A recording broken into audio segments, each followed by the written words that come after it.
Hi everyone from the CEO World Record Studio. Today I've got Algis, who is the managing director of Groward Group. Algis, welcome to the CEO World Record.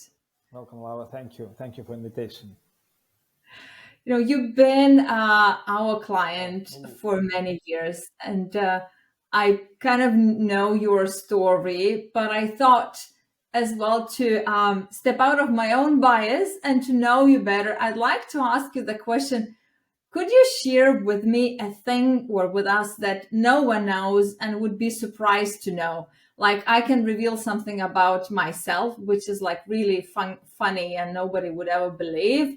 Like, I am in love with one of soap operas, Italian soap operas, the one I watched for 2 years every evening at 5.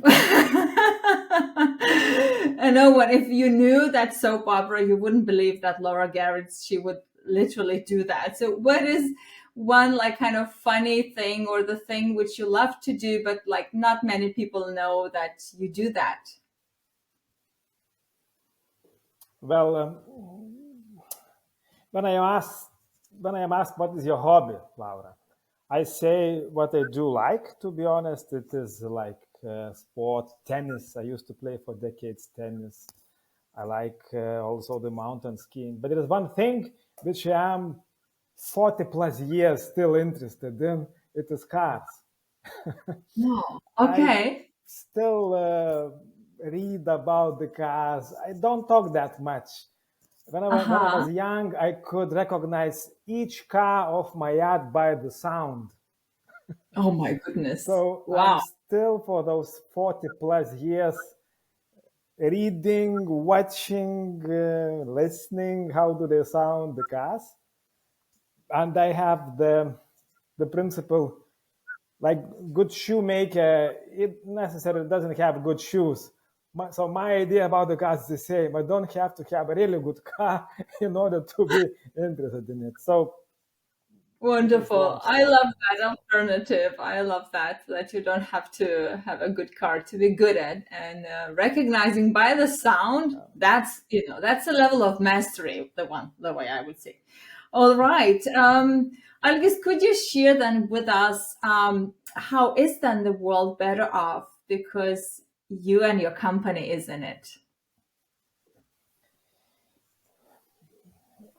We are producing what we are producing? Grain. Then we produce egg. Then we produce egg product. It is the main ingredients mankind is living on. We make those without any antibiotics, without any chemistry in it. It's healthy products we do produce. It is one of the main, I would say, on the list, products which is needed for mankind to grow in the world, and it's nice to be part of it. I mean, Mm-hmm. simple. We are on the ground. It's somehow for Mm-hmm. myself. I feel somehow proud of it, and yeah, that would be the answer for your question, Laura. Of course, I know you do. I mean, and it's nothing more fabulous to be in the business, which I would put it has nothing to do with scrolling and like and in tech where things are happening literally in the moment you do the touch at the Yeah, screen, but where you see on the soil, you prepare the soil, you yeah. you grow, and then you are like you are part of nature, and it kind of keeps you grounded, it keeps your mindset grounded, and then it's a different world. It's in our essence, I would say. That's the natural world of who we are as humans. um, and It is Algis, probably very, I very want. important to mention that it is very technological intense business we are in. We are not those so-called traditional farmers. I mean, it is not nice story to put on, uh, but but it is at the end our product. It is sounds quite simple one, yeah, but it is healthy, efficiently, economically produced product, which is must for mankind to survive. Mhm. Yeah, and it is beautiful, absolutely. Um, and I know that you've been in several industries throughout your, I would say, career, throughout your growth as a leader. I know that you've been in agriculture, then you've been in aviation, now in a way back to agriculture and beyond. I wonder how, if you go back all these years, in your memory, and maybe reflect those biggest moments where you felt that you grew a lot. Maybe those moments were not very comfortable. Maybe they were comfortable. It doesn't really matter. But could you try to remember any of these moments that were like truly shook you and you grew a lot as a human and a leader? Yeah, my career could, it's around 25 years. I am already kind of in the active stage from working stage. I would say that you can divide them into two parts. At least myself, I do it. Half of it, I was in finance, like professional finance person. I started as an auditor, and I was CFO of various companies. And after whatever 12 plus years, I was proposed to move to chief executive officer's position. And I still remember this move. It was not difficult for myself to take that decision because those finance people, they like, more predictable environment. I was paid good. I was Mm-hmm. feeling comfortable. But so I am really happy that I took that decision to move out of the safe environment. Uh, but the main thing I did recognize afterwards, that it's not everything you can decide on Excel, which finance people believe sometimes too much in. There are some soft things which do drive the business, not the figures, not the forecast, not the budgets, etc. It is a feelings, team work, etc.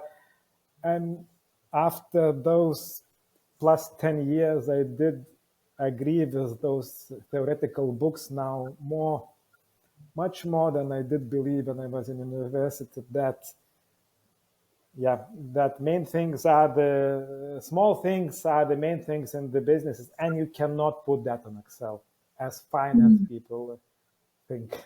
So, Mm-hmm. but I think it was very good background starting as a finance person and move later on to different year, which is not that much predictable.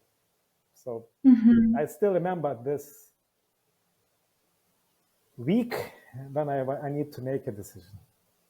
Oh wow! It's amazing. It's an amazing insight life delivered for you, I believe. I mean, it delivers for all of us in one or another way, in different kind of ways and times. But yeah, it just truly took you, out of that bias understanding of what you've been, so good at, the Excel and the spreadsheets and that linear probably calculation and financial prediction, to something that is not linear and more organic, more natural, whatever we can call it. Love that. Yeah, love that moment, Algis. And I mean, and if you look now at the business you are in, I remember you've shared with me such a vivid insight. I was so, I even thought about that for probably half of the day and shared with Vilma. And I thought that I have to bring this up in our interview today. There was a moment maybe half of the year ago where you said, but Laura, do we really need strategic sessions for having strategic sessions in business? You asked me as a consultant, you asked me as a consultant, as the CEO, right? Like, what is it needed for? And I really loved that question because it raised, critical kind of mindset for both of us. Could you share with me, how do you, like, honestly, on the ground as you are, like what is that question about, and why did you ask that question yourself and me? Uh, Good question. Probably it was good question because I'm still thinking.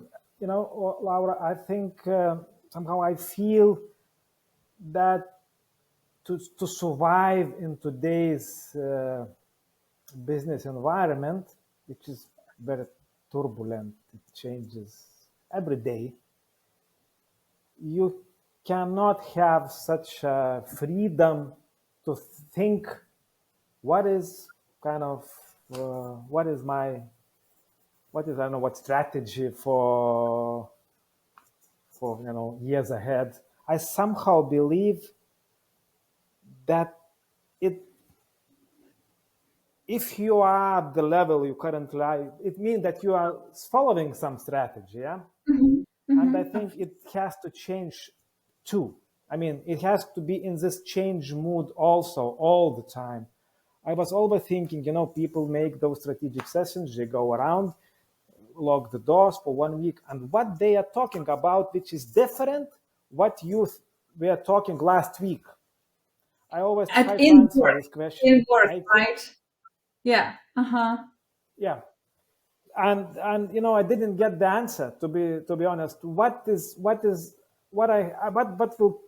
will come to my mind after spending, I don't know, a week with colleagues, what's gonna be new, because I do talk with colleagues every day. It is very important to have this communication inside. It has to be live. And we do talk also how we see our future in, I don't know, 3 years. We did that in half year ago. We did that, I don't know, a month ago, we probably even yesterday. Okay.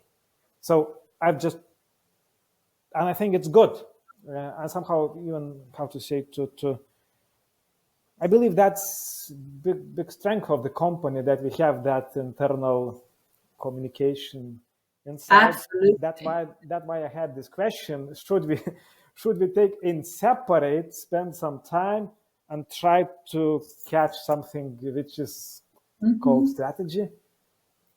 But I still have this question, and yeah, This is a one day golden I question. will phone you again. Yeah, this is a golden question, and there's just so much value in it.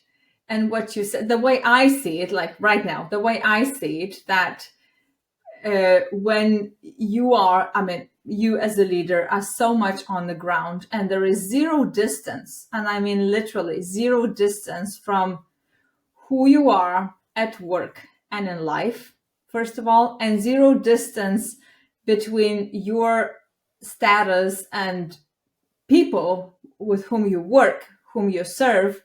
There is no need to go somewhere to close that gap of communication, as you say, because you are together, right?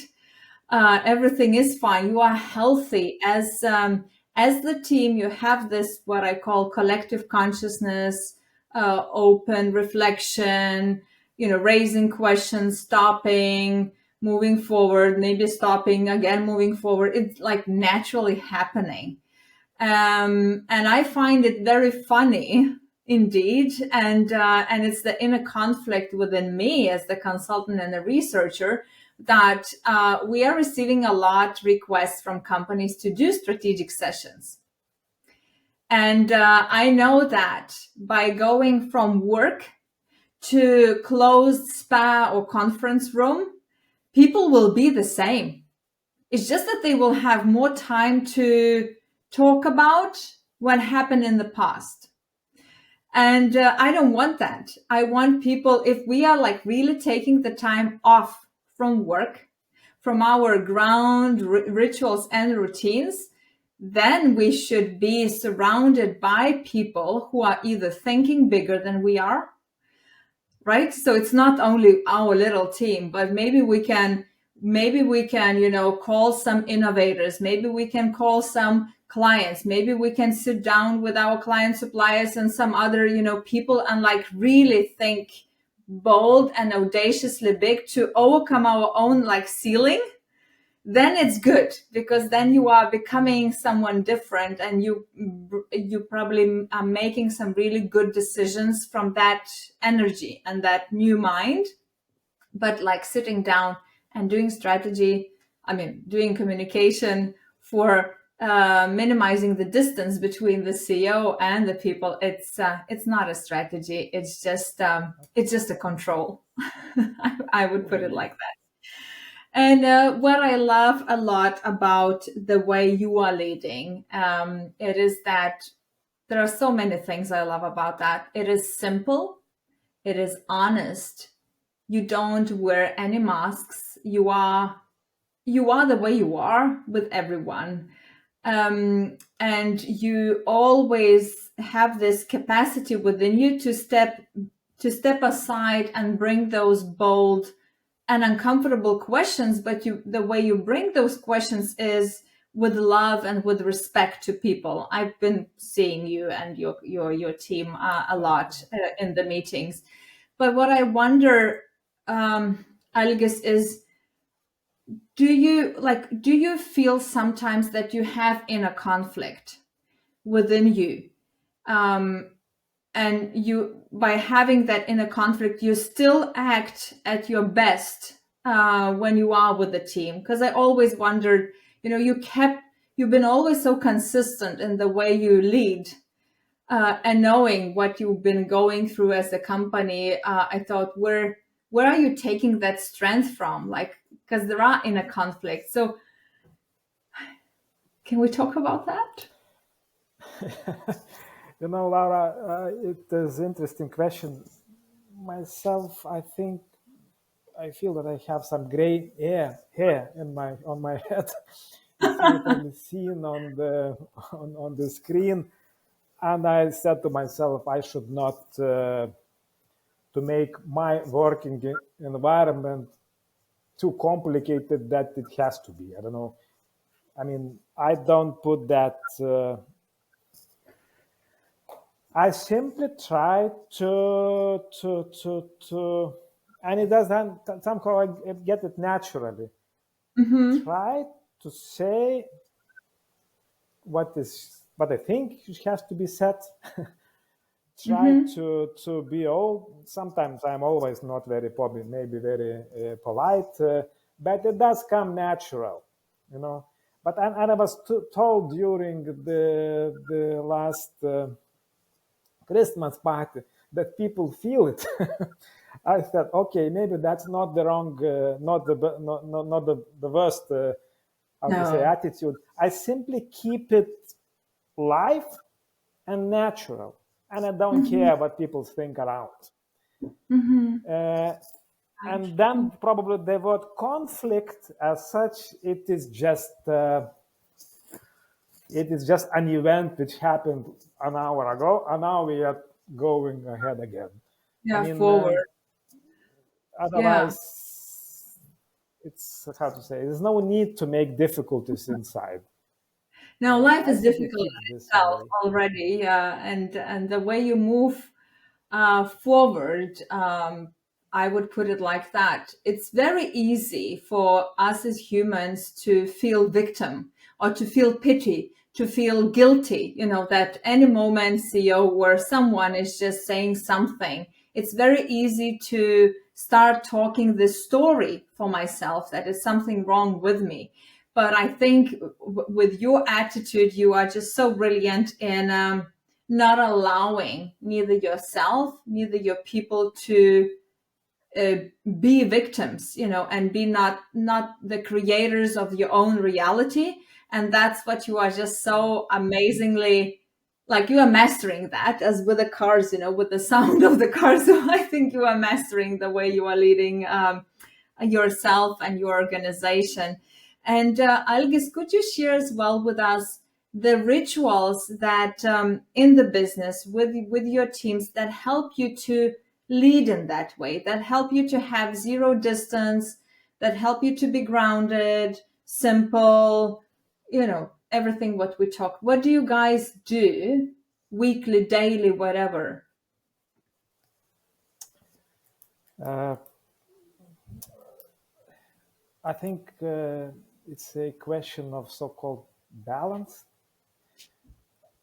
Talk about myself and my rituals. I think it is. I always try to find a balance between myself and my team, or even a specific member of my team. It does differ from what kind of colleagues I am talking to. It's one way you approach with the salespeople, another one is finance, etc. But it is kind of a balance for them to feel a onus of what they do. On the other hand, also to feel that they are kind of in organization which does like and judge on structural aspects of business management. You have to come to the meetings, you have to be, how to say, prepared, you have to use tools, etc. On the other hand, sometimes we talk about, I don't know what, market perspectives, blah, blah, blah. But that is somehow also in a, how to say, structural way. And this balance, I think it is the main thing, that's how I believe, how you manage your colleagues. They somehow have to feel the right balance. If I talk about myself, that I am a person whom they report to. I think that is also needed, that feeling. But also I am the one as a colleague to support. And to find this balance and in the, how to say, what kind of structural way you do, I think this is so-called, ritual or whatever, how you call it, which I always try to find, and it does depend on the colleagues you talk to. Probably one more thing which I can mention, is I think you need to listen. And it is that, like myself, I feel myself, I encourage people to talk. And I think that, so, and asked you, Laura, if you remember what we started the discussion, what I help expect from you. I said I need some communication tool environment, which I think it's must to have inside. And I always listen, at least try to listen what people talk, and you can find out lots of very, very new, interesting, important things, even from the students, I would say, or from the young people. They do know something for sure which you don't know. So talking, communicating, sharing information, and then this finding the right balance, how you manage each person. I think this is what I've learned, and I still believe on it. So, yeah. Oh, amazing. I love that. I love that you are trying to be both a supporter and as well a reporter, the one to whom they can share and who can only encourage them. So, Algis, thank you so much for being with us. It's an honor to onboard you to the CEO World Record. Thank you, Laura. Thank you. Thank you for the invitation.